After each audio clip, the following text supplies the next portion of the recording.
தந்தை, மகன், தூய ஆவியாரின் பெயராலே ஆமேன். இயேசு கிறிஸ்துவின் அன்புமிக்க சகோதர சகோதரிகளை உங்கள் அனைவருக்கும் கிறிஸ்து இயேசுவின் அன்பு கலந்த வணக்கத்தை தெரிவித்துக் கொள்கின்றேன்.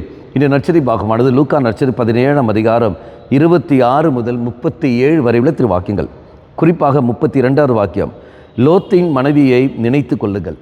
அது ஏன் லோத்தின் மனைவி? காரணம் என்ன? நம்ம பார்க்கணும், தெய்வம் லோத்துக்கு எச்சரிக்கை கொடுத்தார், அவருடைய குடும்பத்துக்கு எச்சரிக்கை கொடுத்தார்.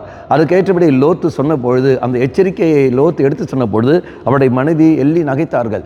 அதை அவர்கள் புறக்கணித்து விட்டார்கள். அப்போ ஒரு நபர் எச்சரிக்கை கொடுத்த போதிலும் அது விளையாட்டுத்தனமாக எடுத்து அது புறக்கணிக்கின்ற சமயத்தில் இறைவனுடைய இரக்கத்தை அவர் எழுதி விடுகிறார்கள். அது மட்டும் இல்லாமல் வலுக்கட்டாயமாக தெய்வம் என்ன செய்கிறார்? அவருடைய கரத்தை பிடித்து கொண்டு அந்த ஊரை விட்டு வெளியே கொண்டு போகிற சமயத்தில் இவர்கள் அதுக்கு ஒத்துழைப்பை கொடுக்காமல் இருக்கிறார்கள். பிறகு தெய்வம் என்ன செய்கிறார்கள்? அவர்கள் எச்சரிக்கை தருகிறார்கள், நீங்கள் திரும்பி பார்க்கக்கூடாது என்று. ஆனால் அந்த எச்சரிக்கையை மீறிக்கொண்டு கீழ்ப்படிதலுக்கு எதிராக போய்கொண்டு லோத்தின் மனைவி திரும்பி பார்த்தால் உப்பு தூணாக அவள் மாறிவிடுகிறாள். இது நமக்கு தெரிஞ்ச விஷயம். திருச்சபை சொல்லுகிற அர்த்தம் இதுதான்.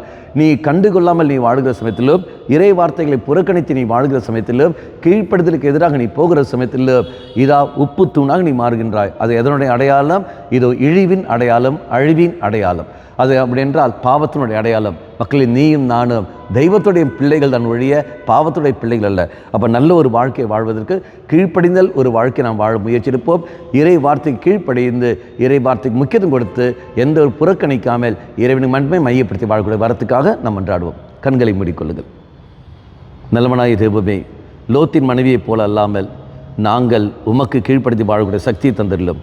அம்மா மாதாவே, தெய்வ மாதாவே, எங்கள் மாதாவே, என் அன்னையே, விசேஷமாக எங்களுக்காக பரிந்து பேசும். ஆமேன். தந்தை, மகன், தூய ஆவியாரின் பெயராலே ஆமேன்.